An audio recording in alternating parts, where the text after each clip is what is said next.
Hi guys, so it has been a really long time since I made a video, and I figured I'd go ahead and make one just because of that fact. I haven't been making videos because essentially I'm lazy and I haven't gotten around to it. So there's that. I am currently 28, almost 29 weeks pregnant, and it has been a shit show. I don't remember how many weeks I was at the last video. I don't know, but you have a lot to catch up on, even though it's not really a lot, it's just pregnancy. Anyway, so I have basically been spending most of my time at home on bed rest. I cannot work, and I am actually taking online classes this semester, so I'm not actually leaving the house very much. Now, this means I am spending most of my time alone, which really sucks because we need human contact, and electronic contact is not the same. However much we try to say that it is not. So that's been hard. I've also been having a lot of abdominal pain, um, hip pain, back pain, pains of pains, pains on top of pains, pains inside of pains. I just have been having pains. And according to my doctors, this is normal. It's also normal for me to have a lot of vaginal pain because of the cerclage. I am not happy about this, but there is nothing that I can do. So even if I wanted to leave the house on most days, I cannot. Um, I have been I've been going to my doctor every 2 weeks and then seeing my OB doctor every 3 weeks. Of course, since I am now in the third trimester and closing up on 30 weeks, we will be seeing the doctor more often, eventually going down to one appointment a week. I am happy about this because I get so much anxiety just right before an appointment. I always just get this weird thing, I don't know, saying that maybe something's going to be wrong with the baby this time, or just a few days before the appointment comes, I'm like poking her, making sure she's alive, so that when I go into the appointment, I'm not surprised by a no heartbeat, which is, I don't know if that's rare at this point, or if it's usually something happens and then there's no heartbeat, but I don't know. I just never want to get caught unaware, especially since because of my because my appointments are so often. Um, Tony doesn't get to come with me as much as he usually would, or as much as he has in the past. And there's just something to be said about getting bad news alone. Most of the times that something like that has happened, I have been by myself and then had to call Tony to come to the hospital or etc. So it's always been very scary for me to go to a doctor's appointment alone, knowing that I may come out, knowing that my baby is gone. So that's definitely something that still plagues me every week. So today a I had what was supposed to be my last maternal fetal medicine high risk appointment. Um, Basically, they do a growth scan. They check to make sure the baby's in the right percentile, etc. Um, I was not very happy just because I really want to see the same doctors because they always are completely aware of my situation. They know they're straightforward. I want to see the same people, someone who's been following me every week, and I really hate it when I'm not even told that I'm not going to see my doctor. um, we've already said my doctor's going to be with my appointment's going to be with this specific doctor, etc. The nurse says it or the doctor says it at the appointment. Then the next appointment, some random dude I don't even know comes in, and it really pisses me off. Like, so today we go in, we do the growth scan. Baby is about, she's almost 3 pounds now, which is really good. She's measuring about a week ahead. just over 29 weeks, which is really good. That always makes me feel comfortable because it makes me feel like, okay, if she's born early, at least she is a little bigger, she's got a little more weight to her. Um, so she is, bigger. They did say that I am dilating a little bit. The cerclage is in place. It's obviously doing its job.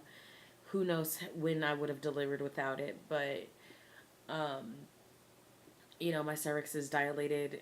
On the inside, it's all the way funneled down to the cerclage and then dilating maybe, I don't know, about a centimeter on the outside. So, that worries me a bit because it always just, it makes me afraid to think that I'll go into labor before the cerclage is removed, and maybe I'll be at like Walmart, and then it'll be fast, and it always scares me because, you know, I have that cerclage in place. I don't know what would happen to my body if I went into labor and she started trying to come out with my cervix being stitched shut. Like, would I tear? Would it, these are just questions that I have, and they're questions that I feel like are valid, but instead of being able to ask my normal doctor who knows my fears, who knows what's going on with my case, I get some random dude who comes in and goes, "Yeah, it looks like your cervix is around the same that it was last time. You're dilating a little bit, but we're not worried." And then he left. He fucking left. Like, he didn't,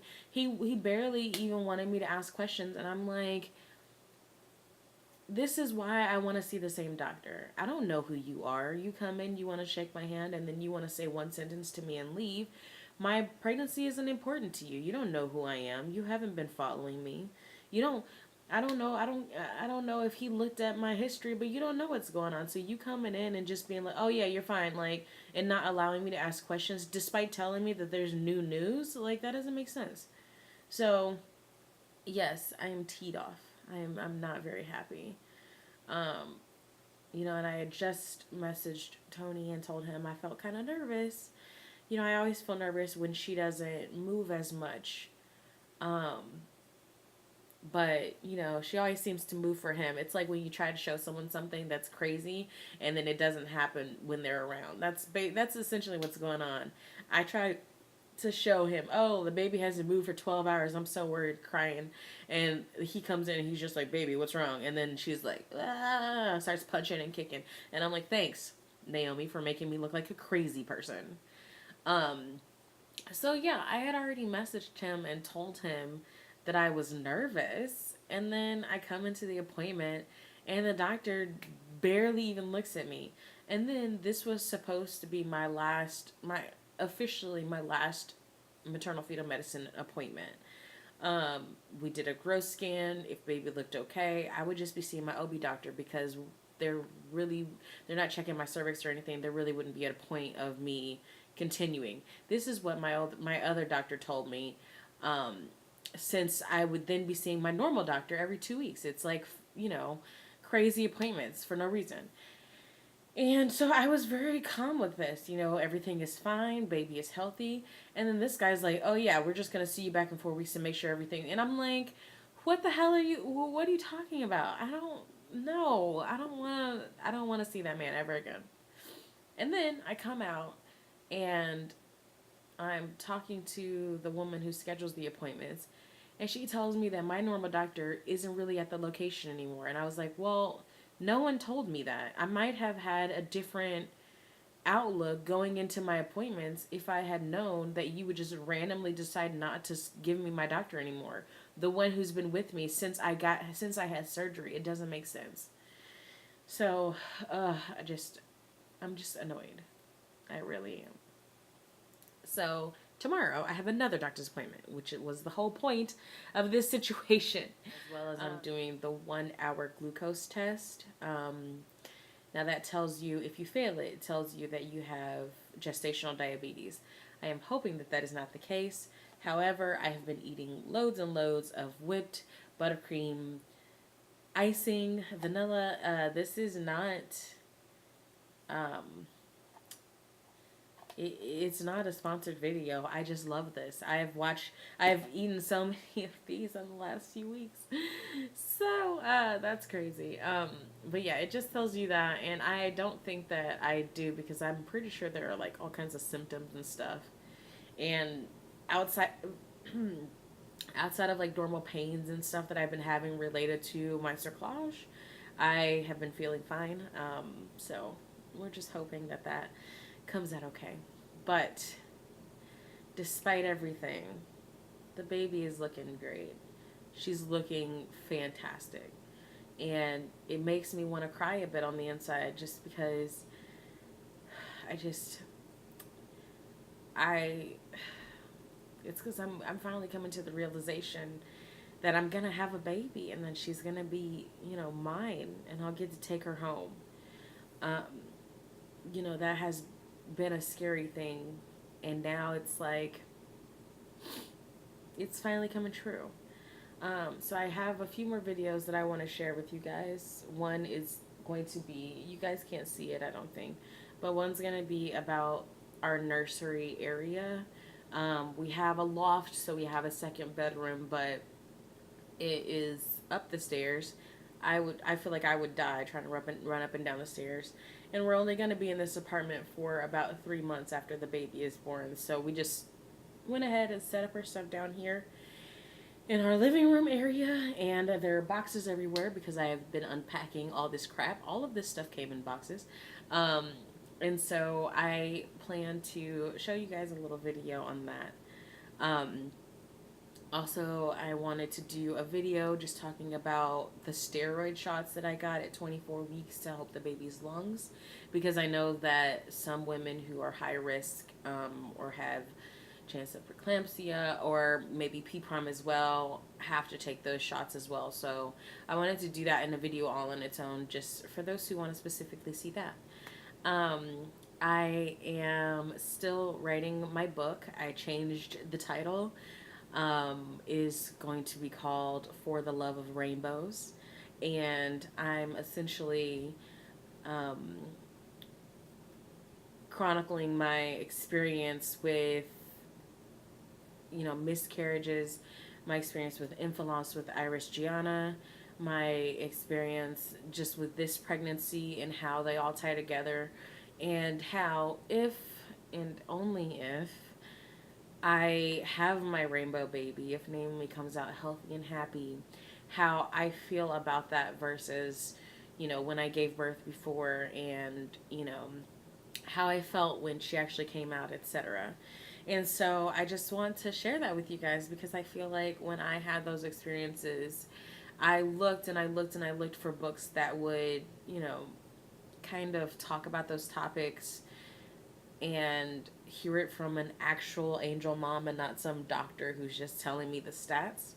And so when I decided to start writing the book, it was just kind of like, this is what I would like to know, and these are the feelings that I want to hear are normal, or I want to hear other women have had.